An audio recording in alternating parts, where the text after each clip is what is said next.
आपका अपने चैनल पे स्वागत और अभिनंदन है। प्रतियोगी परीक्षा के दृष्टिकोण से अति महत्वपूर्ण ये वीडियो होने वाला है। वीडियो थोड़ा लंबा ज़रूर होगा लेकिन आपके काम का होगा। हर एक बात यहाँ से आपको समझ में आने वाली है। आपका कॉन्सेप्ट के साथ साथ आपके फैक्ट हैं वो भी क्लियर होने वाले हैं। फंडामेंटल राइट्स पे हमारी बात होगी आज।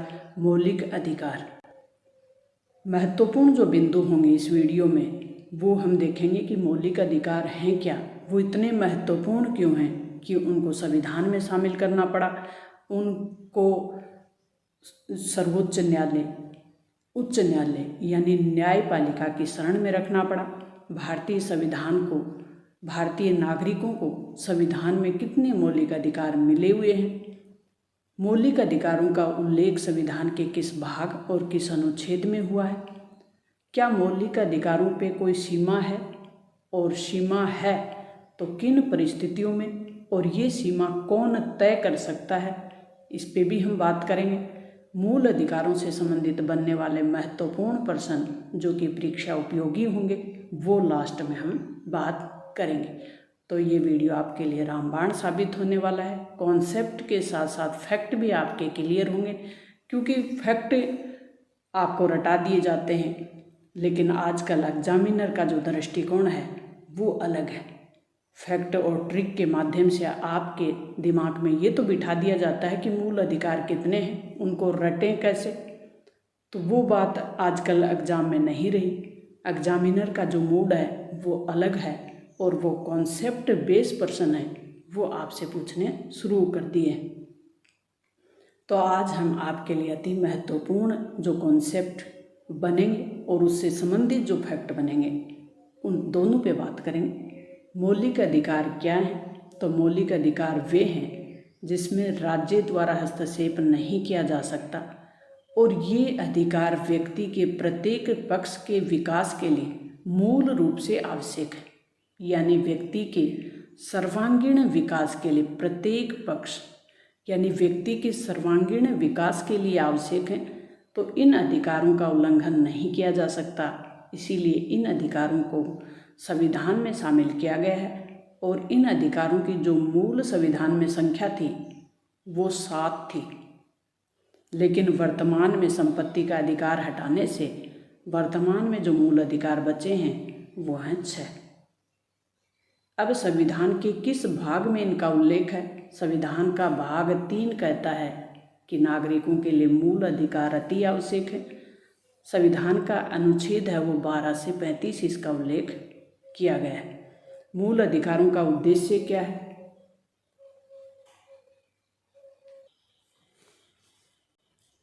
मूल अधिकार संविधान के भाग 3 और अनुच्छेद 12 से 35 तक संविधान उल्लेख करता है मूल अधिकारों का। मौलिक अधिकारों का उद्देश्य क्या है, किन उद्देश्यों को पूरा करने का प्रयास हमारे संविधान निर्माताओं ने किया? तो लोकतांत्रिक व्यवस्था में जो मूल अधिकार हैं वह हमारे लोकतांत्रिक राजनीतिक व्यवस्था की स्थापना करते हैं। भाग 3 को भारतीय संविधान का मैग्ना कार्टा कहा जाता है। तो ऐसा क्यों है? क्योंकि मैग्ना कार्टा की शुरुआत 1215 में ब्रिटिश सम्राट जॉन ने की थी। तो मैग्ना कार्टा क्या है? तो अधिकारों का वह प्रपत्र है जिससे इंग्लैंड के किंग जॉन द्वारा 1215 में सामंतों के दबाव में जारी किया गया था। ये नागरिकों के मौलिक अधिकारों से संबंधित विश्व का पहला लिखित प्रपत्र था। इसलिए जो मूल अधिकार हैं उनको मैग्ना कार्टा कहा जाता है। मौलिक अधिकार भारत के संविधान में वर्तमान में 6 मौलिक अधिकार प्रदान किए गए हैं। समानता का अधिकार जो कि अनुच्छेद 14 से 18 है। स्वतंत्रता का अधिकार जो कि अनुच्छेद 19 से 22 के बीच है। शोषण के विरुद्ध अधिकार जो कि 23 से 24 के बीच है। धार्मिक स्वतंत्रता का अधिकार अनुच्छेद 25 से 28 के बीच है। संस्कृति और शिक्षा संबंधी जो अधिकार है वो अनुच्छेद 29 और 30 में है। संवैधानिक उपचारों का अधिकार अनुच्छेद 32 में है। मौलिक अधिकारों को लेकर सर्वप्रथम जागृति फैलाने वाली जो क्रांति हुई थी वो कौन सी थी? फ्रांस की क्रांति। सर्वप्रथम मौलिक अधिकारों की मांग 1895 में स्वतंत्रता सेनानी बाल गंगाधर तिलक द्वारा की गई थी। विधेयक का नाम था स्वराज्य विधेयक। इस विधेयक में सर्वप्रथम अंग्रेजी सरकार से अधिकारों की मांग की थी, यानी स्वतंत्रता से पहले हमारे जो संविधान निर्माता थे, हमारे राष्ट्रवादी जो नेता थे, चाहे वो गर्म दल के हों चाहे वो नरम दल के हों, उन सब ने मौलिक अधिकारों की मांग समय समय पर अंग्रेजी सरकार से की थी। उसकी बात है सबसे पहले 1895 में बाल गंगाधर तिलक द्वारा की। कांग्रेस द्वारा 1917 और 1919 के दौर में मौलिक अधिकारों की मांग की गई। 1925 में Shrimati any Besant Commonwealth of India bill लेकर आई और इसमें संविधान में मांग की कि व्यक्ति को या भारतीय नागरिकों को मौलिक अधिकार दिए जाएं।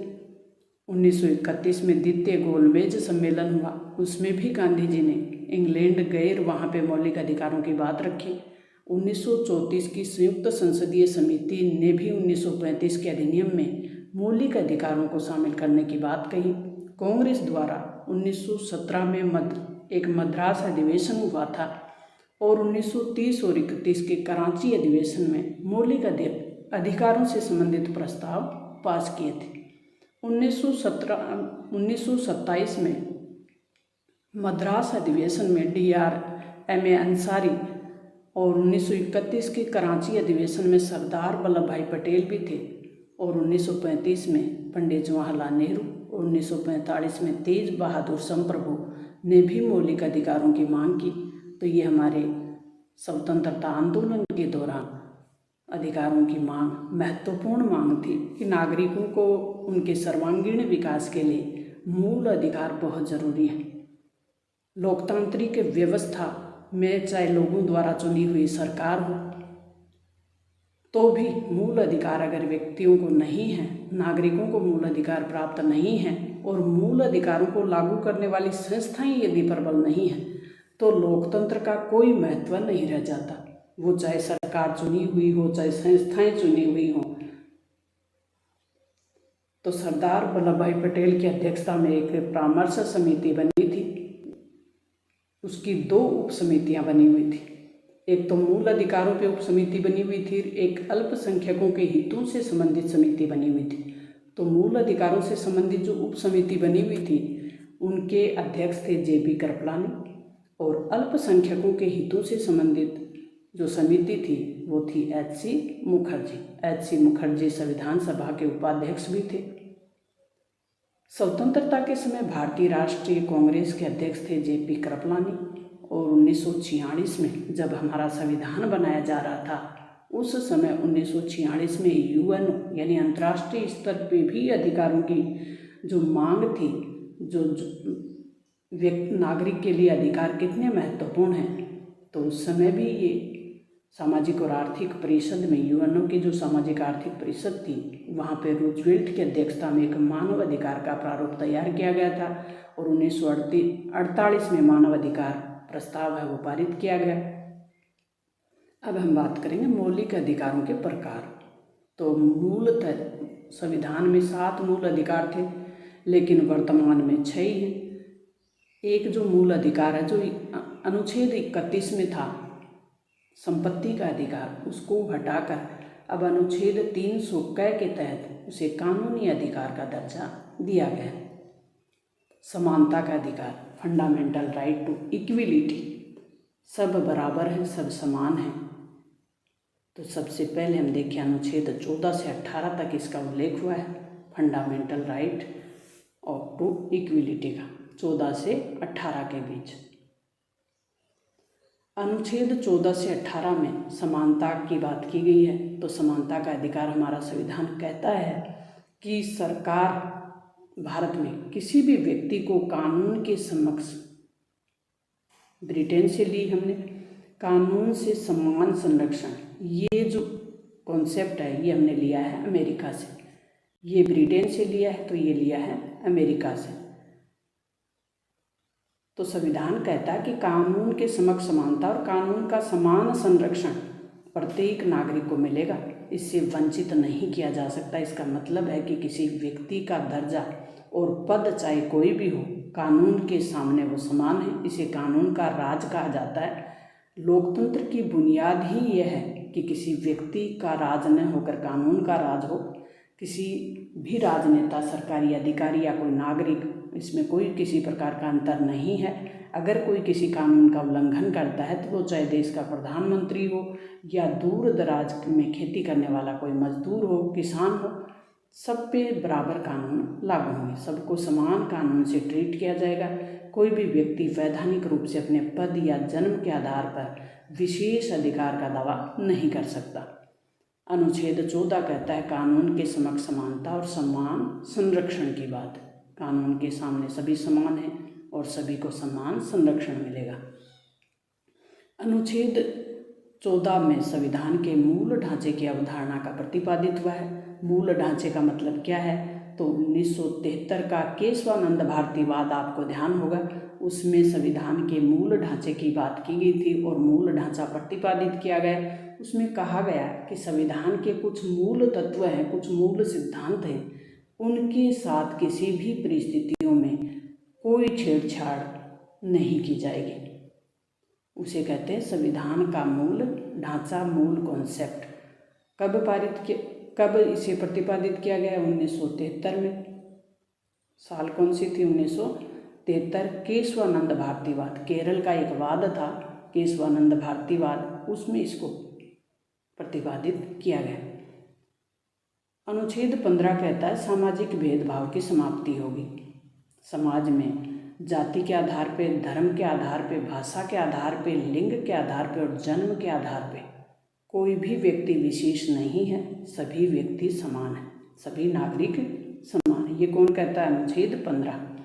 राज्य, महिला, यानी जो राज्य है, सरकार है, वो महिला और बच्चों के हित में विशेष भेदभाव कर सकती हैं। कमज़ोर वर्गों के पक्ष में भेदभाव किया जा सकता है, जिसमें महिला और बच्चों को शामिल किया है अनुच्छेद 15 में। अनुच्छेद 16 क्या कहता है? अवसर की समानता देता है। लोक नियोजन के विषय में सरकारी विभाग में अवसर की समानता दी गई है। जाति, भाषा, लिंग, जन्म स्थान के आधार पर और रक्त समूह के आधार पर किसी प्रकार का कोई भेदभाव नहीं होगा।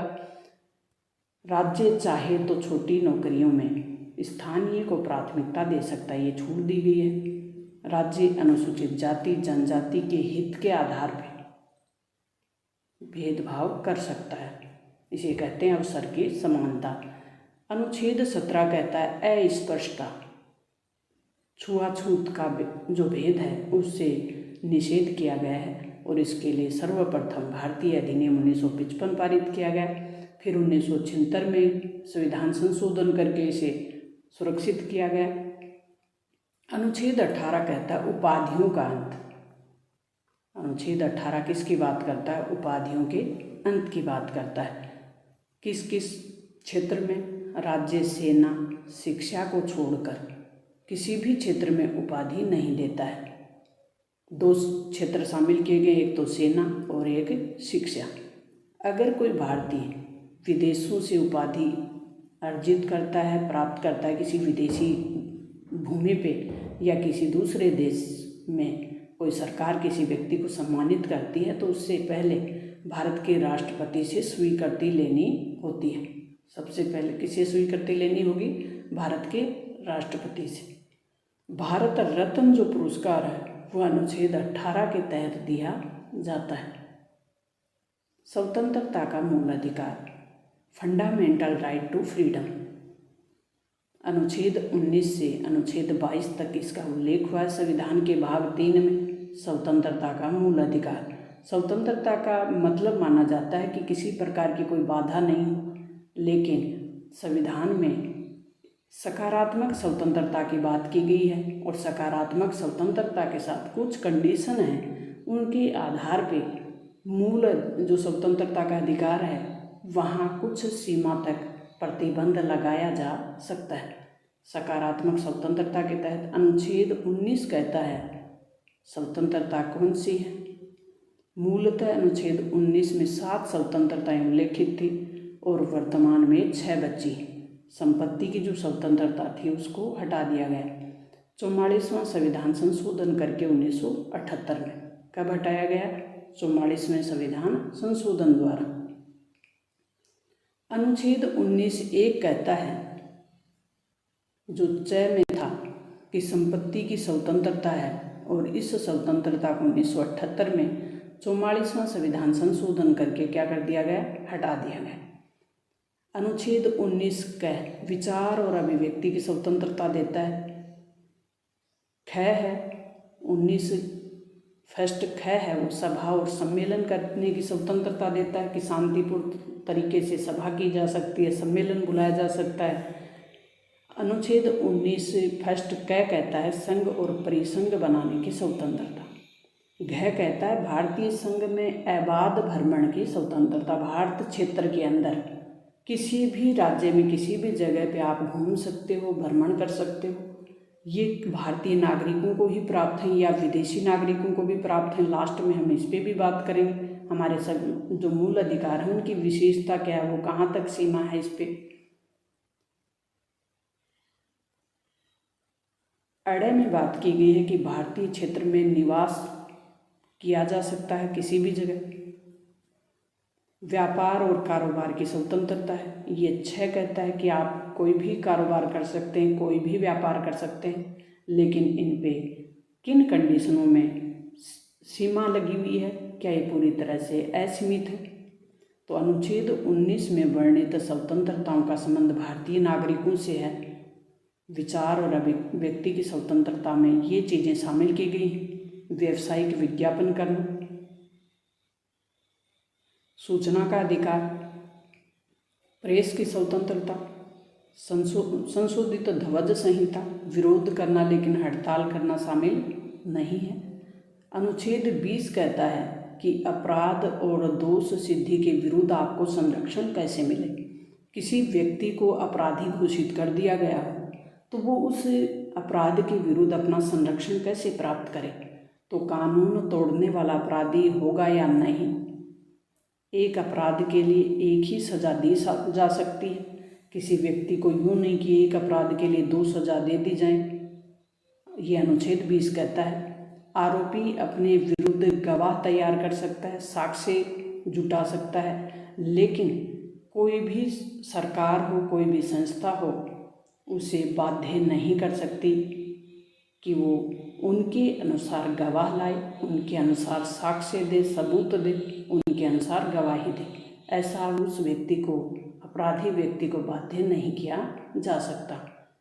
अनुच्छेद 21 कहता है प्राण और दैहिक स्वतंत्रता, यानी जीवन जीने का अधिकार सबसे महत्वपूर्ण अधिकार है और लोकतांत्रिक व्यवस्था में रहने वाले प्रत्येक व्यक्ति को इस अधिकार के बारे में पता होना चाहिए, ताकि आप जीवन में कभी भी संकट में से घिरे हुए हों या आपके सामने विकट परिस्थितियां हों तो आप उससे हार नहीं मानकर किस प्रकार से अपनी लड़ाई को आप जीत में बदल सकते हैं। तो यह प्राण एवं दैहिक स्वतंत्रता का अधिकार है। ये अधिकार बहुत अधिक विस्तृत कर दिया गया है। अपना वीडियो की एक सीमा है, इसलिए इसको पूरा शामिल नहीं किया गया है, लेकिन मैं आपको लगभग समझाने का प्रयास करूंगी कि ये क्या कहना चाह रहा है। एक व्यक्ति को अपने प्राण बचाने के लिए, दैहिक स्वतंत्रता के लिए और जीवन जीने के लिए जितनी भी आधारभूत आवश्यकताएं होती हैं उन सब को प्राप्त करने का अधिकार आपको यहाँ मिला हुआ है। अनुच्छेद 21 क में 6 से 14 वर्ष के आयु के जो बालक और बालिकाएं हैं उनको निःशुल्क और अनिवार्य शिक्षा की व्यवस्था राज्य करेगा। ये बच्चे को अधिकार मिला हुआ है कि उसे 6 से 14 वर्ष तक की शिक्षा मिले। अनुच्छेद 21 का 86वें संविधान संशोधन 2002 द्वारा जोड़ा गया है। कब जोड़ा गया इसको? 86वां संविधान संशोधन किया गया 2002 में, और इस अधिकार को शिक्षा का संविधान संशोधन भी कहा जाता है। अनुच्छेद 20 और अनुच्छेद 21 को छोड़कर समस्त मौलिक अधिकारों को राष्ट्रीय आपातकाल की स्थिति में प्रतिबंधित किया जा सकता है, समाप्त किया जा सकता है। इसकी घोषणा कौन करेगा? राष्ट्रपति। अनुच्छेद 22 गिरफ्तारी के विरुद्ध संरक्षण। किसी व्यक्ति को झूठे आरोप में या किसी भी कंडीशन में गिरफ्तार कर लिया जाए तो वो इसके विरुद्ध कैसे संरक्षण प्राप्त करे, अपना बचाव कैसे करे। तो गिरफ्तारी का कारण जानने का व्यक्ति को अधिकार है, पहली बात। दूसरी बात, गिरफ्तार किए हुए व्यक्ति को 24 घंटे के अंदर निकटतम न्यायाधीश के समक्ष पेश किया जाएगा, ऐसा संविधान कहता है। गिरफ्तारी के बाद आरोपी अपने पसंद के अधिवक्ता से यानी वकील से परामर्श ले सकता है। उसे कोई बाध्य नहीं कर सकता कि आपको इसी वकील से परामर्श लेना होगा, इसी से अपना बचाव पक्ष रखना होगा। तो अपने पसंद के वकील को चुन सकता है। 24 घंटे के अंदर उसे मजिस्ट्रेट के सामने पेश करना होगा और गिरफ्तारी का कारण बताना होगा। 3 बातें इसमें अति महत्वपूर्ण हैं, ताकि किसी भी भारतीय नागरिक के सामने इस प्रकार की कंडीशन उत्पन्न हो जाए तो वो अपना बचाव किस प्रकार से कर सकता है। घबराए नहीं, विकट परिस्थितियों से लड़ने का तरीका मूल अधिकार में बताया गया है। अनुच्छेद 20 और 21 क्या कहता है? स्वतंत्रता निवारक निरोधक अधिनियम के तहत गिरफ्तार आरोपी इसमें बचाव नहीं कर सकते। निवारक निरोधक अधिनियम के तहत। अब निवारक निरोधक अधिनियम क्या है ये भी आपको पता होना चाहिए, कौन से अधिनियम है वो। तो समय समय पर भारत सरकार द्वारा ये अधिनियम प्रतिपादित किए गए थे, लाए गए थे, इन पे कानून बनाया गया था, मिसा बनाया गया था। आंतरिक सुरक्षा अधिनियम है इसका नाम। 1971 से 1978 के बीच रहा है। 1971 में बनाया, 1978 तक ये कार्यरत रहा। NAS ये राष्ट्रीय सुरक्षा अधिनियम है जो कि 1980 में लाया गया था। कब लाया गया? 1980 में। टाडा अंतर्राष्ट्रीय जो आतंकवादी विध्वंसकारी गतिविधियां हैं उनको रोकने के लिए 1985 में लाया गया था और 1995 तक रहा है, 10 साल रहा है प्रभावित। पोर्टो लाया गया, आतंकवाद निवारक निरोधक अधिनियम बोलते हैं इसको, 2002 में, और ये 2004 तक रहा। अब इसे भी समाप्त कर दिया गया। वर्तमान में सभी निवारक निरोधक अधिनियम समाप्त हो चुके हैं। अब इनकी जगह जो भी निवारक निरोधक अधिनियम थे पहले, इन सबको समाप्त कर दिया और इनकी जगह 2008 में मुंबई में एक आतंकवादी हमला हुआ था अपने 26 नवंबर को। उसके बाद 1 जनवरी 2009 को यूपीए सरकार, मनमोहन जी की सरकार ने NIA नेशनल इन्वेस्टिगेशन एजेंसी का गठन कर दिया और ये जांच एजेंसी है। ये वर्तमान में ऐसी कोई भी घटना होती हो तो उसकी जांच करती है और उसे रोकने का पूरा प्रयास किया जाता है। तो अब निवारक निरोधक अधिनियम नहीं है, इसकी जगह NIA है, नेशनल इन्वेस्टिगेशन एजेंसी। स्वतंत्रता से पूर्व भी निवारक निरोधक अधिनियम क्या कोई बनाए गए थे, कोई कानून ऐसे थे? तो उसकी बात कर लेते हैं। बंगाल राज्य कैदी सुरक्षा अधिनियम था अंग्रेजी शासन के समय, जो 1818 में बनाया गया था। भारत सुरक्षा अधिनियम था जो 1938 में बनाया गया था। शोषण के विरुद्ध अधिकार, राइट अगेंस्ट एक्सप्लॉइटेशन, किसी भी व्यक्ति का एक्सप्लॉइटेशन नहीं हो सकता। अनुच्छेद 23 और 24 ऐसी बात कहता है। स्वतंत्रता और बराबरी का अधिकार मिल जाने के बाद भी स्वाभाविक है कि नागरिक को ये अधिकार भी हो कि उसका कोई शोषण नहीं कर सके। हमारे संविधान निर्माताओं ने भी संविधान में लिखित रूप से इसे दर्ज करने का फैसला किया ताकि कमज़ोर वर्गों का शोषण न हो। और संविधान ने खास तौर पर 3 बुराइयों का जिक्र किया। कौन कौन सी बुराई? और इनको गैर कानूनी घोषित भी किया। 3 बुराई कौन सी हैं?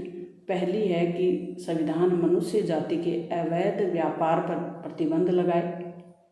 आमतौर पर ऐसे धंधे की शिकार महिलाएं होती और उन कामों के लिए उनका शोषण होता है। दूसरा, संविधान किसी भी किस्म की बेगार प्रथा, जबरन काम कराने की जो प्रथा है उसका निषेध करे और मजदूरों को अपने मालिक के लिए मुफ्त या बहुत थोड़े से अनाज के बगैर जो जबरन, या तो फ्री में कोई भी मालिक है वो अपने नौकर से फ्री में काम कराए या थोड़ा बहुत अनाज के बदले करवाता है तो उसे जबरन काम कहा जाता है। और एक लंबे समय तक या जीवन भर ऐसा काम करना पड़े तो उसे कहा जाता है बंधुआ मजदूरी।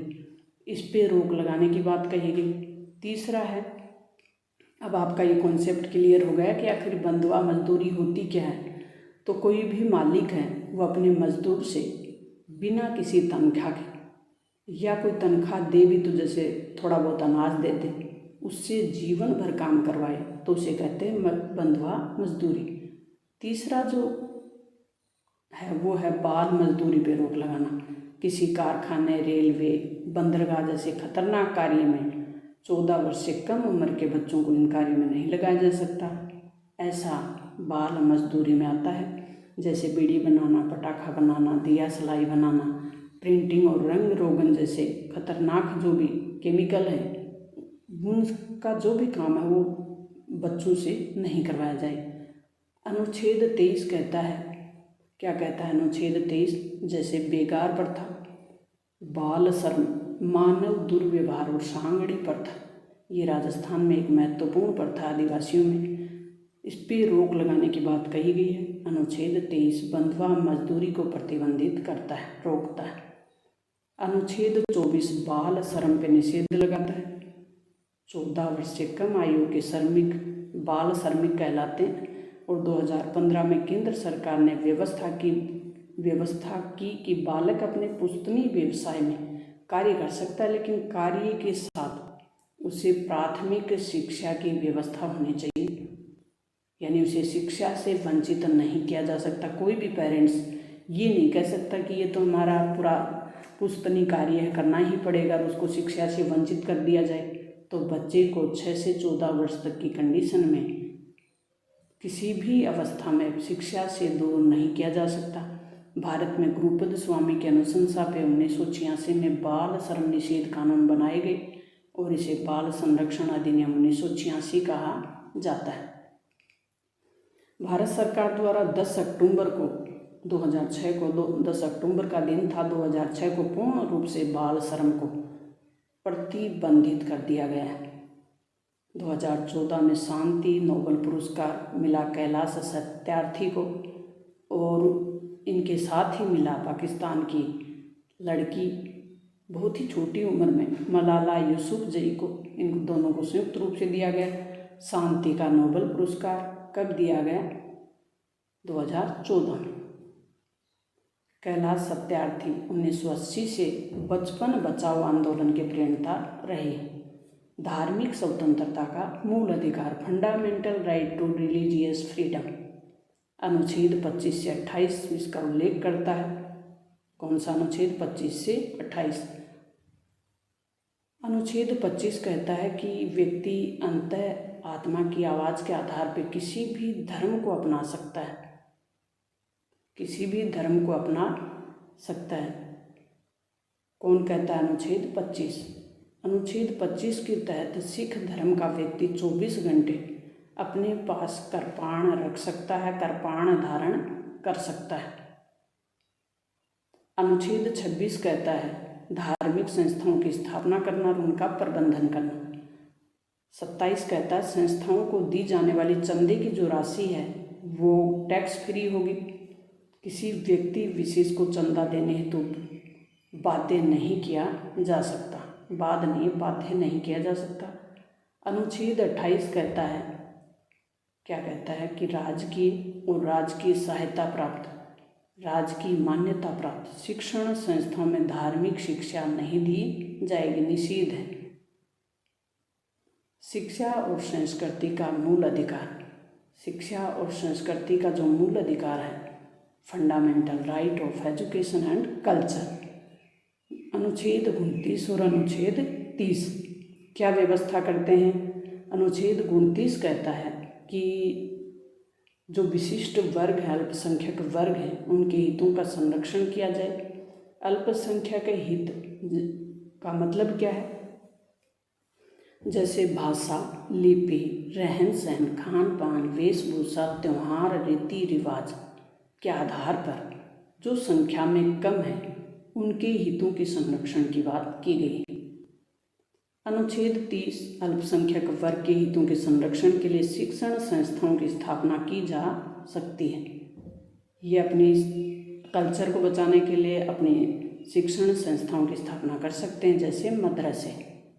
इसका उदाहरण हम देख सकते हैं। अब हम देखेंगे कि अल्पसंख्यक हैं वो क्या है। तो यहाँ अल्पसंख्यक का अर्थ है वो राष्ट्रीय स्तर पर धार्मिक अल्पसंख्यक भरी नहीं है।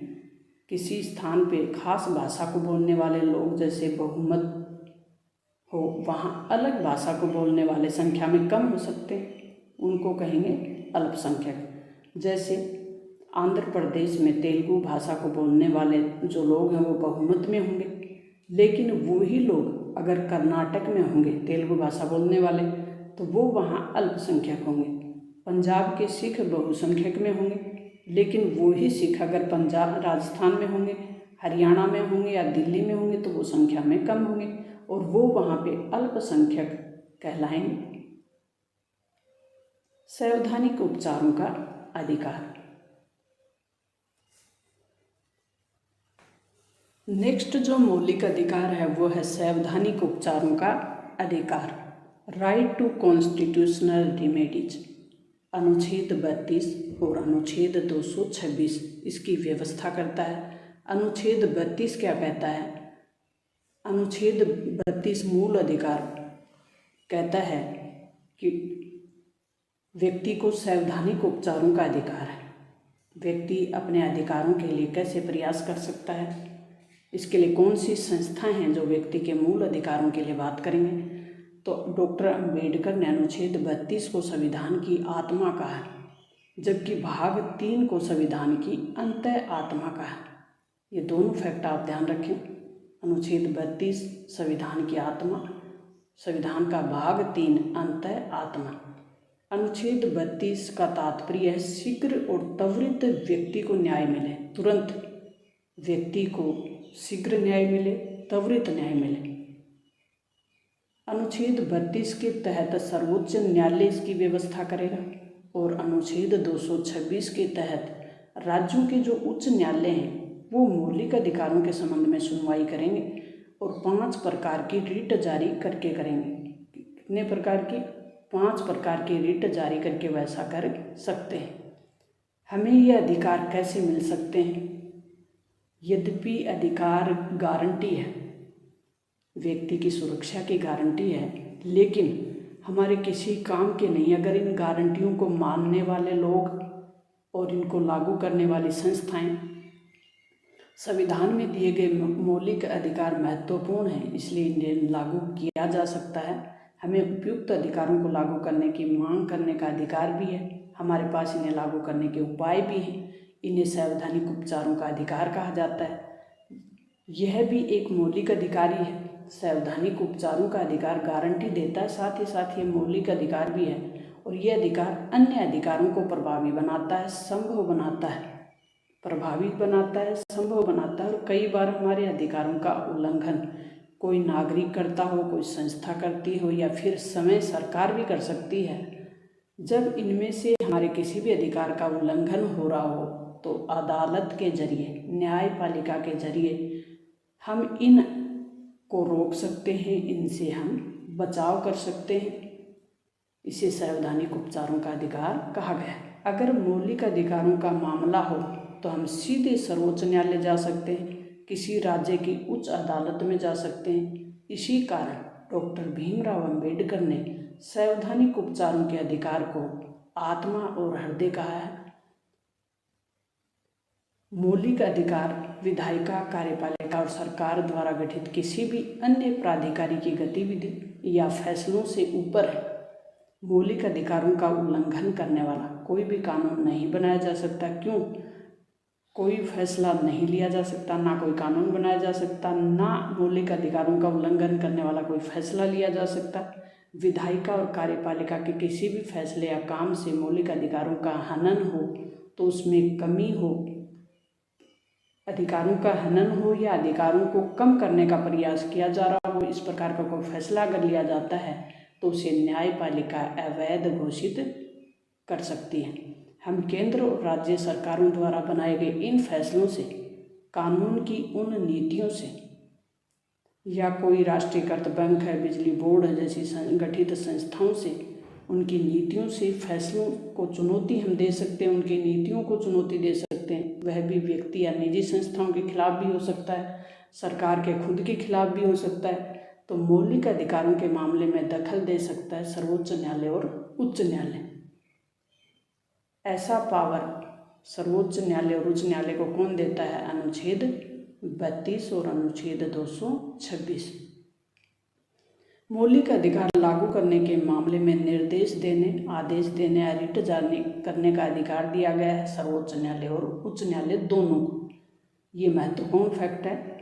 गड़बड़ी का शिकार होने वाले को हर्जाना दिलवा सकते हैं, गड़बड़ी करने वालों को दंडित कर सकते हैं। और हमारे देश में न्यायपालिका है वो सरकार और संसद से दोनों से स्वतंत्र है। हमने ये भी देखा कि न्यायपालिका बहुत शक्तिशाली है और नागरिकों के अधिकारों के लिए जो कुछ जरूरी हो वह करने में सक्षम भी है।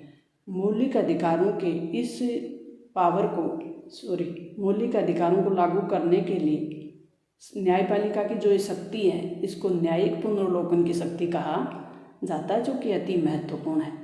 और न्यायिक सक्रियता है, न्यायपालिका का न्यायिक सक्रियता में आता है। पीड़ित व्यक्ति न्याय पाने के लिए तुरंत अदालत जा सकता है।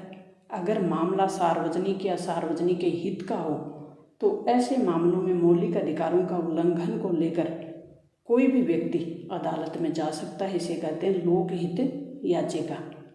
ऐसे मामलों को जनहित याचिका के माध्यम से उठाया जा सकता है। कोई व्यक्ति इतना गरीब हो कि उसके अधिकारों का हनन तो हो रहा हो लेकिन वो न्यायपालिका तक पहुंचने में सक्षम नहीं हो, उसे इतनी जानकारी नहीं हो, तो उसके मामले को जनहित याचिका के माध्यम से कोई और भी उच्च अदालत तक ले जा सकता है। इसे कहते हैं जनहित याचिका। इस कॉन्सेप्ट को पी भगवती द्वारा, एक न्यायाधीश थे, माननीय न्यायाधीश, उनके द्वारा 1980 के दशक में लाया गया था।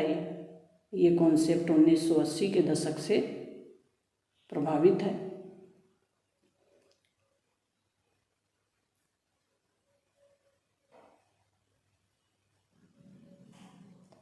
इसमें कोई भी व्यक्ति या समूह सरकार के किसी भी कानूनी काम के खिलाफ सार्वजनिक हित की रक्षा के लिए सर्वोच्च न्यायालय उच्च न्यायालय में जा सकता है।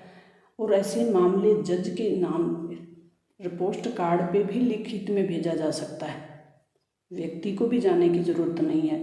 खुद न्यायपालिका किसी अखबार के माध्यम से भी इस प्रकार के मामले को उठा सकते हैं, संज्ञान में ले सकते हैं। हमारी न्यायपालिका की सक्रियता में आता है वो। और कोई व्यक्ति भी पोस्ट कार्ड पे लिख के भेज सकता है। अगर न्यायाधीश को लगे कि सचमुच इस मामले में सार्वजनिक हित पे चोट पहुंची है तो वो इस मामले पर विचार करेंगे और न्याय करने का प्रयास करेंगे। रिट 5 प्रकार की होती है। की रिट कौन सी है? बंदी प्रत्यक्षीकरण। अति महत्वपूर्ण है ये 5 प्रकार की रिट। और कौन जारी कर सकता है? सुप्रीम कोर्ट और हाई कोर्ट। बंदी प्रत्यक्षीकरण का मतलब है सशरीर उपस्थित होना। जिस व्यक्ति को बंदी बनाया गया है उसे मजिस्ट्रेट के सामने सशरीर प्रत्यक्ष रूप से उपस्थित करना। ये किसके विरुद्ध जारी की जा सकती है रिट? लोक पदाधिकारी के विरुद्ध। ये भी ध्यान रखें क्योंकि इस प्रकार के प्रश्न पूछ लिए जाते हैं कि बंदी प्रत्यक्षीकरण का मतलब क्या है, ये किसके विरुद्ध जारी होती है। परमादेश, ये परम आदेश होता है न्यायपालिका का और इसका क्षेत्र होता है वो होता है न्यायिक क्षेत्र। प्रतिषेध का मतलब होता है मना करना, ये भी न्यायिक क्षेत्र के विरुद्ध होता है। उत्प्रेक्षण का मतलब होता है ऊपर मंगवाना। किसी निचली अदालत में, अधीनस्थ अदालत में कोई मामला है तो सर्वोच्च अदालतें अपने पास उस मामले को मंगवा सकती हैं। और प्रतिषेध का मतलब है कोई ऐसा मामला जो उच्च अदालतों का है और अधीनस्थ अदालतों में चल रहा है तो उस मामले को वो रोक सकती। और उत्प्रेक्षण का मतलब है मंगवा सकती। ये दोनों ही मामले न्यायिक क्षेत्र के हैं। थोड़ा सा इनमें कन्फ्यूजन रहता है। प्रतिषेध का मतलब रोकना, मना करना। उत्प्रेक्षण का मतलब ऊपर मंगवाना। अधीनस्थ अदालत के पास कोई मामला चल रहा है तो उसको उच्च अदालत में मंगवाना। अधिकार परीक्षा, किस अधिकार के तहत, ये पूछा जाता है किसी लोक प्राधिकारी से। लेकिन अगर कोई संतोषजनक जवाब वो जब तक नहीं देता तब तक उस पद पे उसे नहीं रहना चाहिए, ऐसा आदेश न्यायपालिका जारी करती है। फंडामेंटल राइट और मौलिक अधिकार का अनुच्छेद 12 है, वो क्या कहता है? अनुच्छेद 12 में राज्य की परिभाषा दी गई है कि राज्य क्या है, राज्य क्षेत्र में कौन सी संस्थाएं आएंगी, ये कहता है अनुच्छेद 12। राज्य का अर्थ बताया गया है यहाँ। अनुच्छेद 13 कहता है कानून विधि की परिभाषा क्या होगी। अनुच्छेद 13 आंशिक रूप से न्यायिक पुनर्वलोकन की शक्ति का उल्लेख करता है। ये भी कई बार पूछा जाता है कॉन्सेप्ट, क्या हमारे संविधान में न्यायिक पुनर्वलोकन की व्यवस्था है, और है तो कहाँ पे है? तो न्यायिक पुनर्वलोकन का आंशिक रूप से उल्लेख किया गया है अनुच्छेद 13 में। न्यायिक पुनर्वलोकन की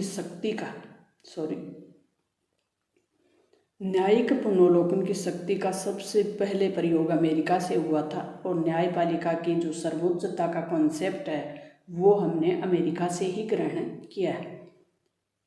न्यायिक पुनर्वलोकन की शक्ति का अमेरिका में कब प्रयोग हुआ था? 1803-4 में न्यायाधीश मार्शल डे मेडिसन के द्वारा किया गया था। अनुच्छेद 33 क्या कहता है? संसद विधि द्वारा स्थापित प्रक्रिया से मौलिक अधिकारों में संशोधन कर सकती है। विधि द्वारा स्थापित जो प्रक्रिया है, ये कॉन्सेप्ट हमने जापान से ग्रहण किया था। विधि द्वारा स्थापित प्रक्रिया का क्या मतलब है? कानूनी प्रक्रिया के तहत ही बिना किसी वजह के मौलिक अधिकारों से किसी प्रकार की कोई छेड़छाड़ नहीं की जाएगी। मौलिक अधिकारों में अगर कोई संशोधन करना है तो उसे कानूनी प्रक्रियाओं के माध्यम से ही किया जा सकता है, ऐसा कहता है अनुच्छेद 34 में वे क्षेत्र जो सेना के नियंत्रण में है। कौन से क्षेत्र? वो क्षेत्र जो सेना के नियंत्रण में है, वहाँ सदैव मौलिक अधिकार लागू है, यह आवश्यक नहीं है। अनुच्छेद 35 कहता है मौलिक अधिकारों को प्रभावी करने के लिए विधि निर्माण कौन करेगी? संसद करेगी। मौलिक अधिकारों को लागू करने के लिए और प्रभावी करने के लिए जो कानून या विधि निर्माण कर सकती है वो कौन कर सकती है? संसद। हालांकि सर्वोच्च न्यायालय के केशवानंद भारती, जो कि 1973 में आया था, मौलिक अधिकारों के उल्लंघन के आधार पर संवैधानिक संशोधन को चुनौती दी जा सकती है, ऐसा प्रावधान है।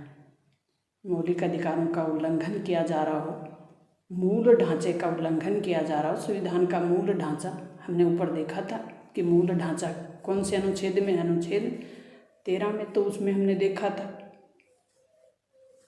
कि मूल ढांचा क्या है। मौलिक अधिकारों की विशेषताएं क्या हैं?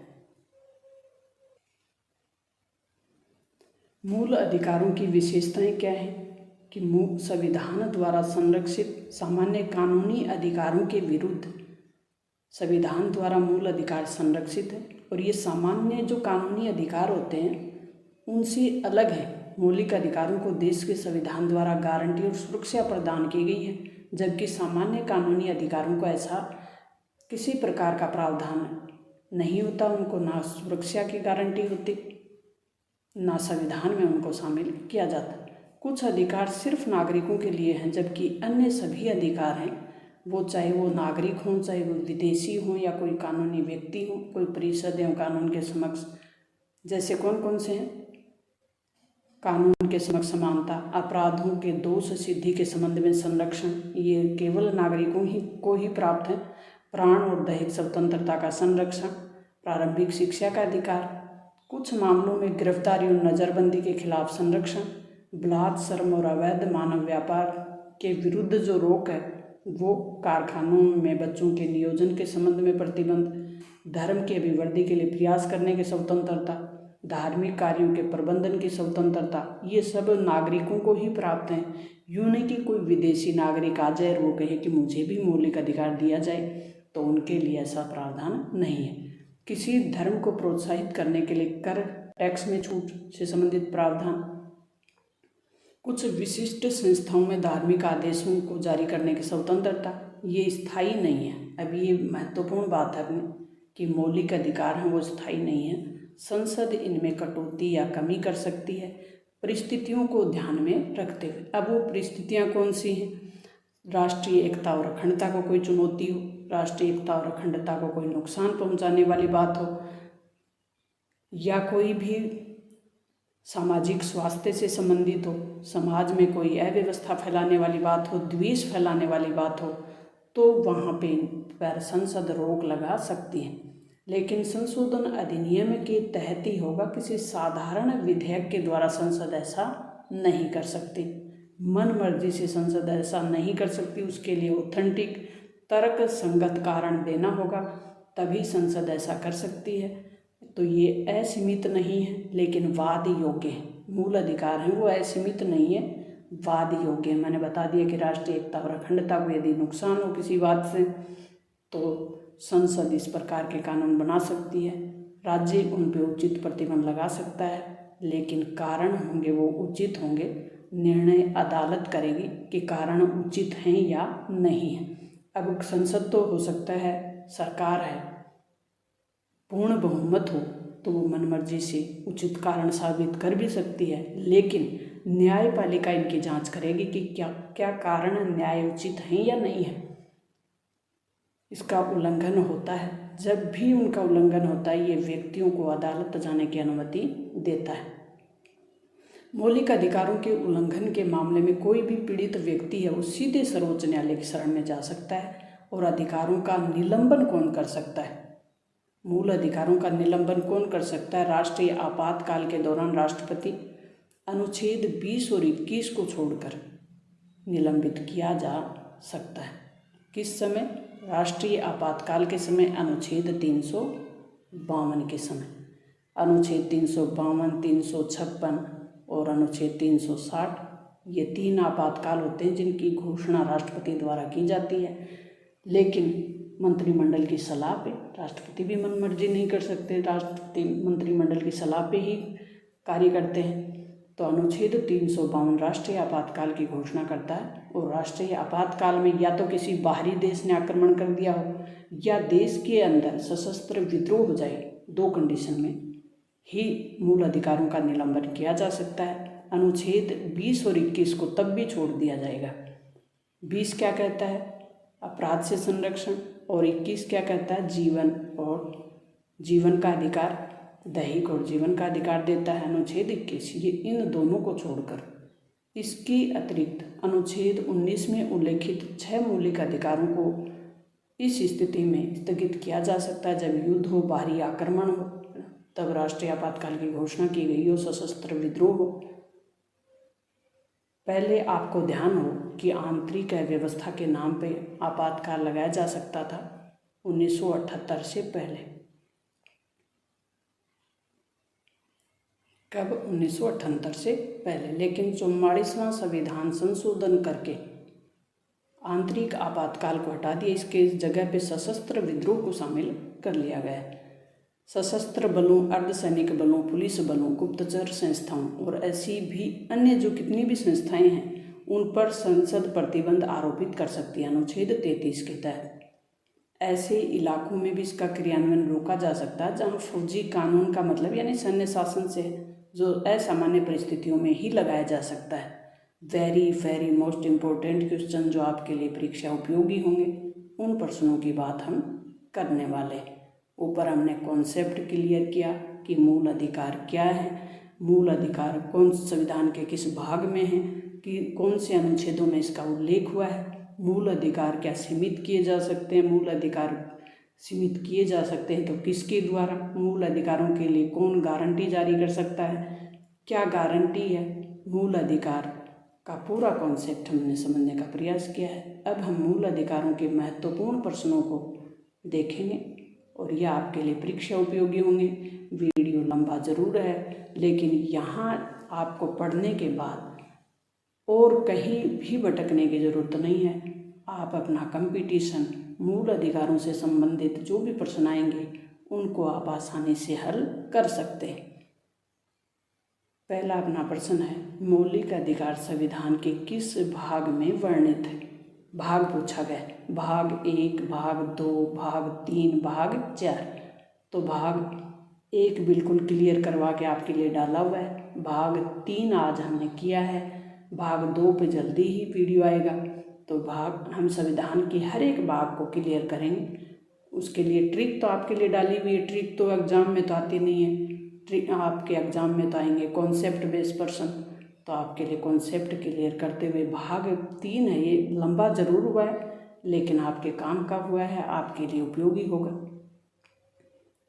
अगर आपने अब तक सुना है तो मुझे उम्मीद है कि बहुत कुछ आपने मूल अधिकारों से संबंधित कॉन्सेप्ट है उसको लगभग कॉन्सेप्ट आपने क्लियर कर लिया, बहुत कुछ नॉलेज आपने ग्रहण कर लिया। भाग 3 कहता है कि नागरिकों के लिए मूल अधिकार होंगे। मौलिक अधिकारों का निलंबन कौन कर सकता है? मौलिक अधिकारों का निलंबन एक ही कंडीशन में होता है, जब बाह्य आक्रमण हो और अनुच्छेद 352 के तहत आपातकाल लागू। आपातकाल की घोषणा भी राष्ट्रपति करता है, तो निलंबन भी कौन करेगा? राष्ट्रपति द्वारा। प्रारंभ में मौलिक अधिकार दिए गए थे। प्रारंभ में नागरिकों को कितने मौलिक अधिकार दिए गए थे? 7। मूल संविधान में, प्रारंभ का मतलब मूल संविधान, मूल संविधान में 7 मौलिक अधिकार दिए गए थे। वर्तमान में कितने हैं? 6। मूल अधिकार मूल कहलाते हैं क्यों? मूल अधिकार क्यों कहलाते हैं? न्यायालयों द्वारा परिवर्तित हो सकते हैं, परिवर्तन हो सकता है, इनमें संयुक्त राष्ट्र मानव अधिकार घोषणा के अनुरूप है, या आसानी से संशोधित किए जा सकते हैं, या मनुष्य के प्राकृतिक हैं और अप्रतिदेय अधिकार है। कौन सा उत्तर सही है? तो डी ऑप्शन अपना सही है। मनुष्य के ये प्राकृतिक अधिकार हैं और अप्रतिदेय अधिकार है। मूल अधिकार किस देश के संविधान से प्रेरित होकर हमने अपने देश में शामिल किया गया? Britain, China, USA, France. तो हमने अमेरिका के संविधान से प्रेरित होकर नागरिकों को मूल अधिकार संविधान में शामिल किए गए। संविधान में मौलिक अधिकारों का वर्णन है। आर्टिकल 13 से 25 है, या 12 से 35 है, या 15 से 36 है, या 12 से 37 है। तो अनुच्छेद 12 से 35 तक संविधान में मौलिक अधिकारों का वर्णन किया गया है। मौलिक अधिकार के बारे में सुनवाई करने का अधिकार निम्न में से किसे दिया गया है? सर्वोच्च न्यायालय कर सकता है, उच्च न्यायालय कर सकता है, प्रधानमंत्री कर सकता है, या इनमें से कोई नहीं कर सकता। तो मौलिक अधिकारों के बारे में सुनवाई सीधे हम सुप्रीम कोर्ट में कर सकते हैं, सर्वोच्च न्यायालय कर सकता है। लेकिन यदि दो ऑप्शन होते, ए और बी होता, तो दोनों आ जाते, अनुच्छेद 32 और अनुच्छेद 226 के तहत। विधि के सामने समानता का अधिकार है। नागरिक अधिकार है, आर्थिक अधिकार है, सामाजिक अधिकार है, या राजनीतिक अधिकार है? कौन सा है? विधि के सामने समानता, अनुच्छेद 14, कानून के समक्ष समानता, नागरिक अधिकार है। कौन सा अनुच्छेद अस्पष्टता उन्मूलन से संबंधित है? आर्टिकल 15, आर्टिकल 14, आर्टिकल 17 या आर्टिकल 18? अस्पष्टता का उन्मूलन, अस्पष्टता पर प्रतिबंध लगाया गया है अनुच्छेद 17 में। समानता का अधिकार भारतीयों के लिए सुनिश्चित करता है। किस बात की सुनिश्चितता की जाती है?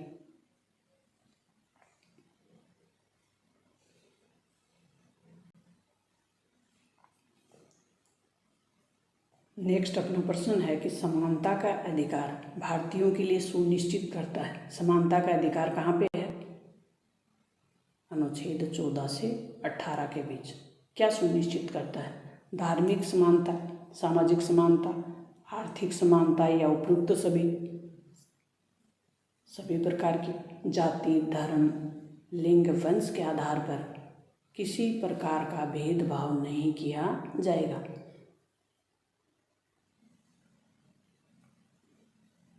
सभी नागरिक कानून के समक्ष समान हों। सभी व्यक्ति कानून का समान संरक्षण प्राप्त कर सकते हैं। संविधान के किस अनुच्छेद के प्रावधान के अंतर्गत भारत सरकार द्वारा भारत रत्न, पद्म विभूषण आदि अलंकरण है वो प्रदान किए जाते हैं? कौन सा अनुच्छेद है वो? अनुच्छेद 15, 18, अनुच्छेद 21, अनुच्छेद 19, अनुच्छेद 18। 1995 में पारित अस्पृश्यता अपराध अधिनियम को वर्तमान में किस नाम से जाना जाता है? सिविल अधिकार अधिनियम, नागरिक भेदभाव संरक्षण अधिनियम, नागरिक संरक्षण अधिनियम या सिविल अधिकार संरक्षण अधिनियम किस नाम से जाना जाता है? सिविल अधिकार संरक्षण अधिनियम। डी ऑप्शन अपना सही हो जाएगा। भारतीय संविधान के अनुसार संपत्ति क्या है? संपत्ति का जो अधिकार है वो क्या है? मूल अधिकार है या विधिक अधिकार है या दोनों है या इसमें से कोई नहीं? तो पहले ये मूल अधिकार था, लेकिन 44वें संविधान द्वारा संपत्ति के अधिकार को हटा दिया और क्या बना दिया? कानूनी अधिकार। विधिक का मतलब है कानूनी। संपत्ति के अधिकार को किस संविधान संशोधन के अधिनियम से समाप्त किया गया? कौन सा अधिकार अधिनियम था वो? 44वां, 42वां, 45वां या 61वां? तो 44वें संविधान संशोधन द्वारा संपत्ति के अधिकार को हटा दिया गया।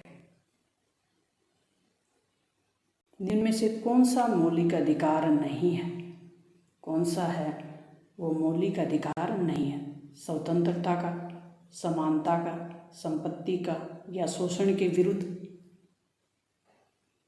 तो समानता का तो है, समानता का अधिकार मौलिक अधिकार है। स्वतंत्रता का भी है, संपत्ति का नहीं है, शोषण के विरुद्ध है। तो इसने पूछा है कौन सा मौलिक अधिकार नहीं है, तो सी ऑप्शन अपना सही हो जाएगा।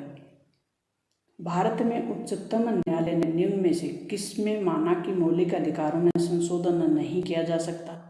भारत के सर्वोच्च न्यायालय के सामने कौन सा वाद आया, सुप्रीम कोर्ट के सामने, जिसमें माना कि मौलिक अधिकारों को संशोधित नहीं किया जा सकता? गोलकनाथवाद, केशवानंद भारतीवाद या गोपालन मामला या MC मेहता? कौन सा मामला था? गोपालन मामला। गोलकनाथ बनाम पंजाब राज्य का जो मामला था उसमें माना 1967 में आया था। निम्न में से किस स्थिति में बंदी प्रत्यक्षीकरण याचिका हैबियस कॉर्पस जो रिट है वो जारी की जाती है? संपत्ति की हानि हो, मामला कौन सा हो सकता है? संपत्ति हानि का हो, कर की वापसी हो, दोषपूर्ण पुलिस नज़रबंदी हो, कर की चोरी या कालाबाजारी हो। तो दोषपूर्ण तरीके से पुलिस ने अगर किसी व्यक्ति को नज़रबंद कर दिया हो तो न्यायपालिका आदेश जारी करेगी किसी प्राधिकारी के विरुद्ध कि उस व्यक्ति को जिसको बंदी बनाया गया है उसे प्रत्यक्ष रूप से 24 घंटे के अंदर मजिस्ट्रेट के समक्ष प्रस्तुत करें।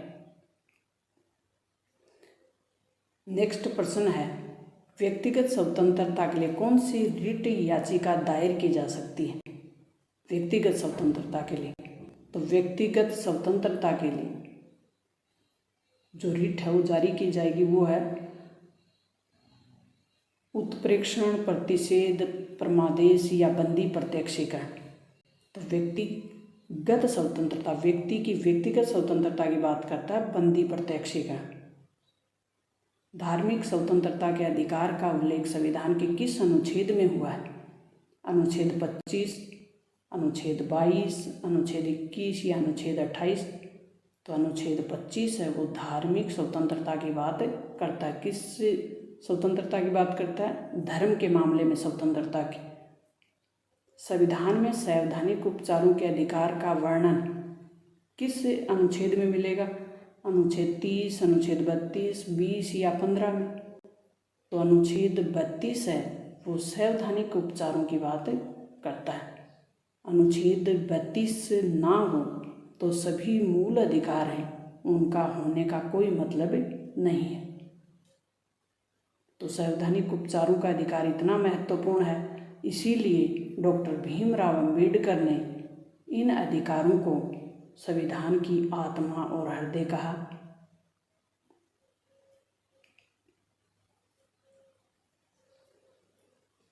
तो किन मूल अधिकार को या कौन से मूल अधिकार को संवैधानिक उपचारों का अधिकार कहा गया है? अनुच्छेद 32 के तहत जो मूल अधिकार मिला हुआ है उसको डॉक्टर अंबेडकर ने हृदय और आत्मा कहा, क्योंकि ये अधिकार इतना महत्वपूर्ण है कि इस अधिकार के बिना संविधान के जितने भी मूल अधिकार हैं उनका कोई उपचार नहीं है, कोई उपाय नहीं है, वो सब नहीं मिल सकते जब तक अनुच्छेद 32 के तहत न्यायपालिका के सर्वोच्च न्यायालय और उच्च न्यायालय को ये पावर दी गई है ताकि वो अन्य मूल अधिकारों की रक्षा कर सकें। व्यक्ति के अधिकारों का हनन कोई भी संस्था कर रही हो, सरकार कर रही हो, तो व्यक्ति को न्याय दिलाने का कार्य करते हैं सर्वोच्च न्यायालय और उच्च न्यायालय।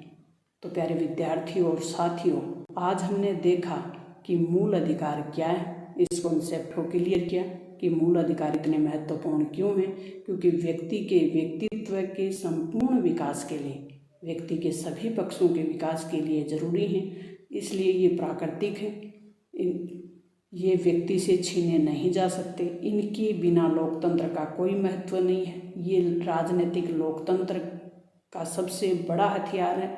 तो व्यक्ति के मूल अधिकार कितने महत्वपूर्ण हैं? मूल अधिकार संविधान के भाग 12 से लेकर संविधान के भाग 35 तक,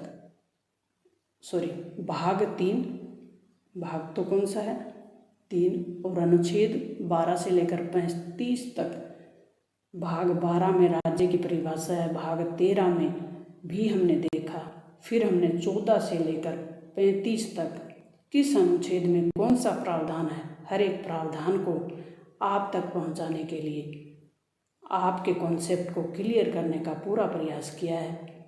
अगर आपको मेरी द्वारा दी गई जानकारी अच्छी लगी हो तो एक लाइक तो बनता है, अपने दोस्तों के साथ ज़्यादा से ज़्यादा शेयर करें। मिलते हैं नेक्स्ट और महत्वपूर्ण इसी प्रकार के वीडियो के साथ, तब तक थैंक्स, ऑल द बेस्ट।